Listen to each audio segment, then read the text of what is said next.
बस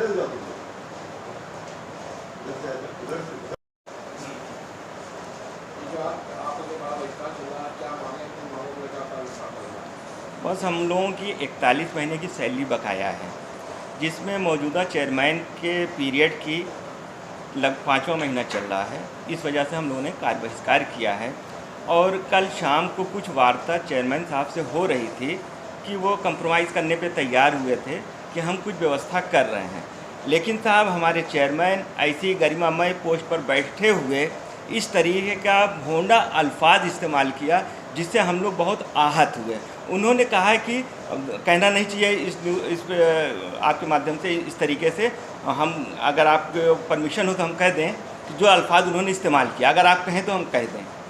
उन्होंने यानी माँ बहन पर आ गए, माँ बहन पर आ गए कि अगर आप लोग वापस नहीं आ रहे हो तो हम आपकी माँ को ये कर देंगे।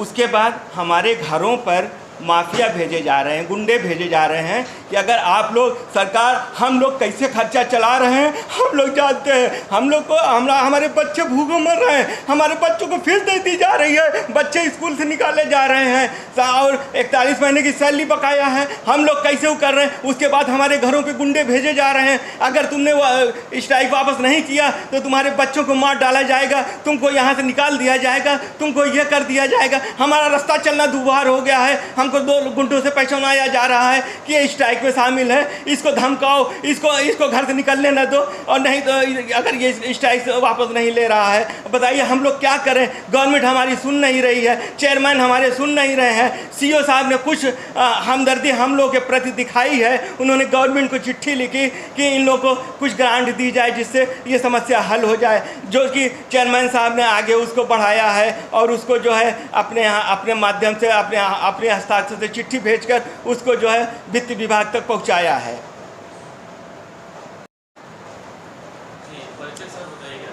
क्या मुख्य आपकी मांगे हैं और क्या आपकी समस्याएं हैं जो आपकी वेतन की वजह से रुका गया है, इसके बारे में बताइए।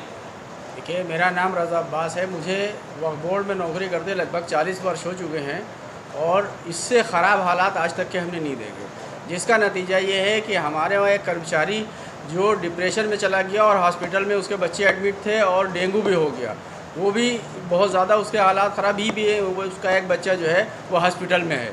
तो माली हालात हम लोग इतने ख़राब हो चुके हैं कि बयान नहीं हो सकते। अभी तक क्यों नहीं दिया जा रहा, क्या कारण बताया? भाई कारण ये है कि जो बोर्ड का कंट्रीब्यूशन आता है, जो आमदनी हमारे के उसकी वसूली होती बोर्ड के फंड से ही हम लोग को तनख्वाहें मिलती हैं, वो वसूली नहीं हो पा रही, इसलिए उसको तनख्वाहें हम लोग को बाकी हो रही हैं।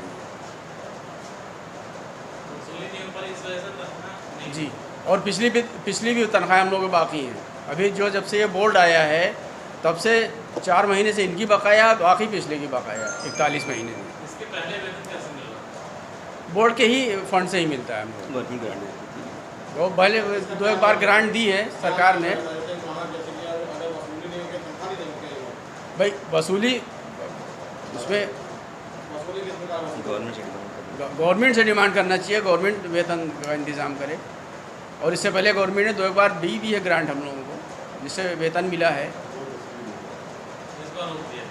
वो कई साल से रुकी हुई है। शासन द्वारा कोई रिकरिंग ग्रांट हम लोगों को नहीं दी जाती है। इससे पहले पिछली सरकारों ने कुछ ग्रांट दी, लेकिन त्रिपुरा स्टेट, पंजाब स्टेट और केरल स्टेट, बिहार स्टेट में गवर्नमेंट बराबर रिकरिंग ग्रांट देती है। हम लोगों ने कई बार डिमांड की कि भाई जब सारी स्टेट दे रही हैं, बिहार जैसी स्टेट जो बहुत ही कमज़ोर है वो दे रही है, तो हम लोगों को भी यहाँ यूपी गवर्नमेंट को भी ग्रांट, रिकरिंग ग्रांट देनी चाहिए, वो हम लोगों को नहीं मिल पा रही है। हमारे यहाँ जो वेतन बढ़ता था वो बोर्ड का अंशदान जो आता है 7%, जिसमें से 1% सेंट्रल काउंसिल दिल्ली चला जाता है, 6% में हम लोगों का वेतन बांटा जाता है, जिसमें अब 41 महीने हो गए हैं। 34 महीने का जो पिछला बकाया है और 37 महीने का जो पिछला बकाया है और 4 महीने इधर हम लोगों को लगातार वेतन नहीं मिला, जिस कारण ये हम लोगों के सामने कठिनाइयाँ उत्पन्न हो गई। बहरहाल अभी तक जो वेतन मिल रहा था उससे हम लोगों का काम चल रहा था और हम लोग बराबर ऑफिस आ रहे थे, सारे काम कर रहे थे। 14 कर्मचारी यहाँ पर है, नियमित हैं, और 4 या 5 उस पर है, मानदेय पर है।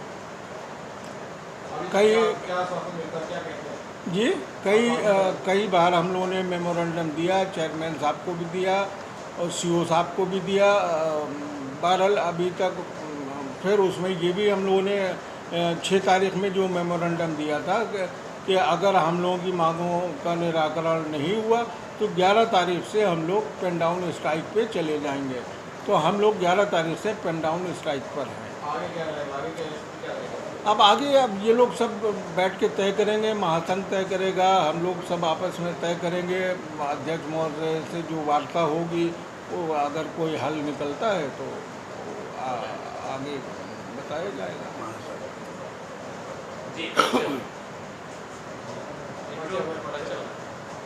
पर्चे किस पोस्ट? सैयद हसनज़ाद रिजवी, प्रशासनिक अधिकारी। जी, मेरा नाम ज़फ़र सज्जाद है। मैं विधि सहायक पद पर कार्यरत हूँ।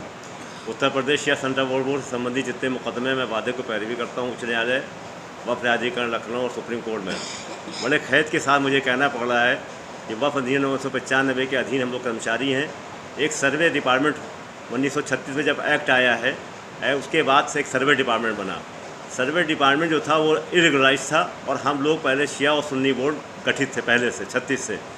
जब 36 के बाद बोर्ड बन गया, फिर 54 में एक्ट आया, 54 के बाद 60 में आया, 60 में 95 में आया।